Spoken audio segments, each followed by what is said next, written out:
Welcome back, everybody. It's Mark and it's Exotic Car Playplace coming back at you with a new video today and the beginning of a series. And the series happens to be a reference to a video that was very popular that I did about a year ago, and it was about the top 5 things you need to know about the E60 M5. So today's video is one of those points, and we're going to talk about the BMW E60 M5 top speed capabilities and how you are able to make changes potentially or improve on its current top speed state. We're going to talk about that. Of course, if you wait around to the end of the video, you're also going to be treated with the heads up to what the next video is going to follow and what the next video is going to be about. Now, of course, I'm making reference to a video that I created that had the top 5 things you need to know.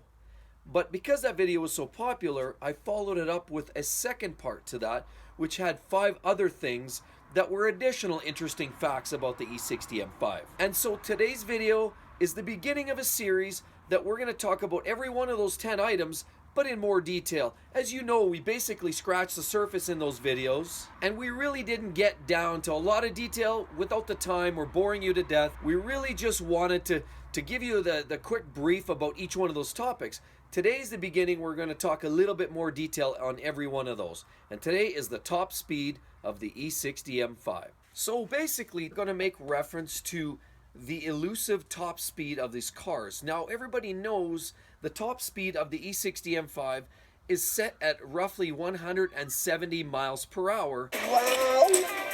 Because BMW feels that that's the safe strategy for drivers out there who just, not everybody is capable of handling these cars at the top speed, and they keep them, set at a speed that's more realistic and certainly, well within the capability of not only the driver, but the mechanicals of the car, as well as the tire capability. Again, don't forget, these cars, when they're new, they have all kinds of potential.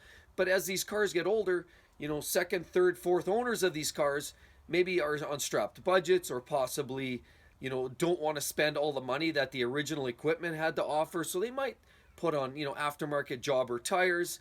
Maybe the maintenance on suspension isn't quite what it should be. And so, the manufacturers do what they consider is a safe thing. Safe, they install a safe margin for the consumer for these cars. And therefore, BMW sets the top speed at about 170 miles per hour. Now, there's been a lot of debate online. How fast can these cars really go? Some people ask the question, if you remove the governor, can it do 180 miles per hour? Check, for sure. 190? Absolutely. 200? Well, that's the question. Can this car hit 200 miles per hour? Now, don't forget, 200 miles per hour is that gateway to supercar league. Cars that hit 200 miles per hour, Lamborghini Diablos and Aventadors, and you're talking about even the Gallardos cannot hit 200 miles per hour. So you're really into supercar territory. Ferrari F40, Porsche 959. These are the first cars to ever just touch 200 miles per hour, or 2 and 201 miles per hour. These cars are all amazingly quick performers with large horsepower, lightweight body panels wrapped around them, and they are able to touch 200 miles per hour. Well, here we have a luxury bruiser cruiser that can actually tap not only 200 miles per hour, but has been recorded at over 205 miles per hour. Now, some people say, well, maybe that's 205. There's a lot of videos online that show cars doing 205 to 210, but maybe some of those are stroker kit cars. Maybe some of them are supercharged cars. Maybe there's been other modifications. But the reality is, even guys like Jeremy Clarkson has referenced that. BMW has laid claims. With removed governors, these cars will attain 205 miles per hour. Now, let me give you a little piece of information here. A few years ago, there was a local fundraiser at a military runway here where I live, up here in the north. And it was a fundraiser, and it was there to invite, in essence, to raise money for a good cause. And the intent was all the guys with the big cars, the big performance cars, the big hardcore muscle cars, the modded machines, supercars, there was Lambos, Porsches, you name it, all came out to that show. Let me explain a little something. There was 2 cars that cracked 200 miles per hour that day. The first place car was a Ferrari Enzo. Well, those cars, we all know what those things are worth today. They're probably up around that $2 million mark. Good luck in finding one for any reasonable dollars. So those are more or less unattainable. So that car hit about 206 miles per hour. Guess what was number two? It was a Dynon equipped and tuned E60 M5. And with the Dynon equipped, all it really does is change timing and tuning a little bit to improve on efficiency. It removes the governor, no doubt, but it's not really adding any horsepower. So it's almost stock. Really, all the Dynon chip is more or less doing is removing the stock governor and allowing the car to exercise its full capability and stretch those long legs that the E60 happens to have. So that day, the E60 was second place to an Enzo at 204 miles per hour.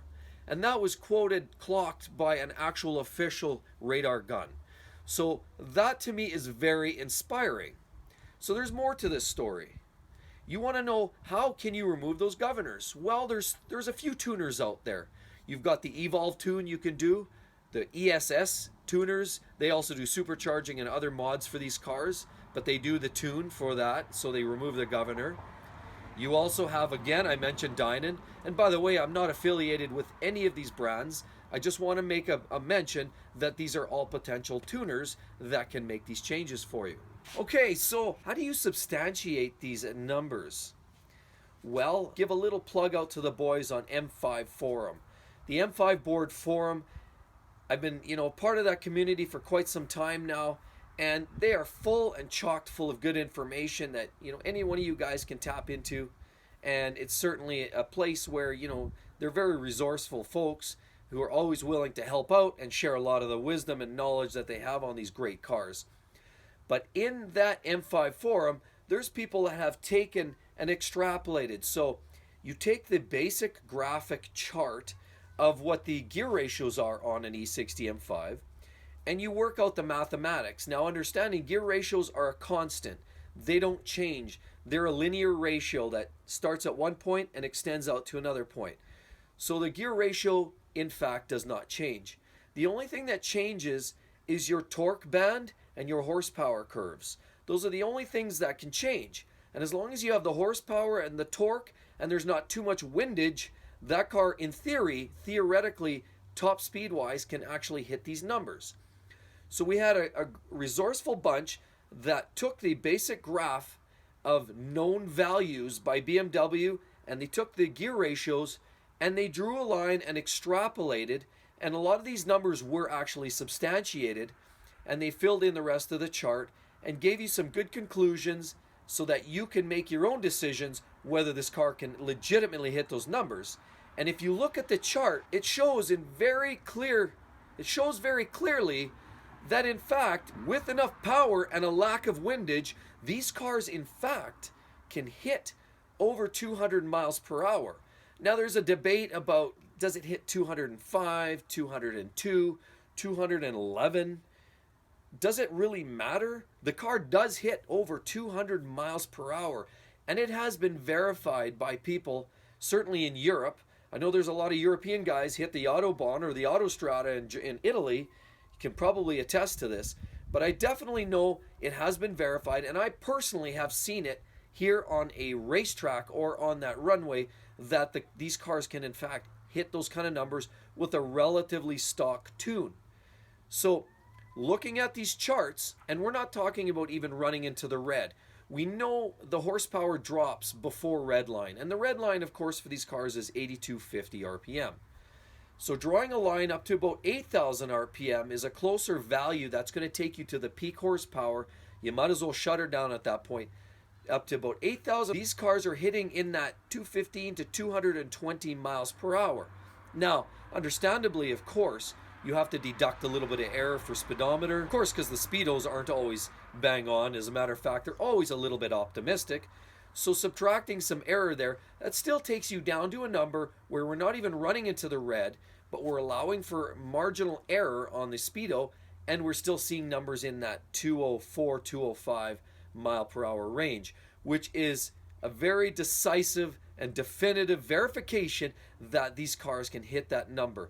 And of course, wind is a factor, but these numbers in fact have been verified in real world life experience. So everybody, I just wanted to share that with you. That was a little more detail on this, the tuners available, the actual top speed, how we came about to determine those numbers through charting and whatnot. I want to share that information with you. I hope you found some value there, everybody. And beyond that, make sure you come around for the next video, because the next video I'm going to be talking about the acceleration of the E60 M5. That will be my next video, and we'll get into a little more detail and specifics on that. Not just the absolute number, but we'll talk a little bit more how and why. So everybody, I thank you for coming out. I really appreciate you guys for watching the video, sticking around to the end. Please make sure you subscribe if you're not subscribed already. Again, don't forget to give it a thumbs up, and I want to hear your comments below. I'd love to hear what you guys all have to say. What do you guys think? The M5? Yeah, we know, again, it's not the most reliable car, but this is really not the point of this car. The point of this car is F1-based drivetrain that has serious nosebleed potential. So thanks again, everybody. Love to see you on the next one, and we'll catch you on the flip side. See you then. Bye-bye.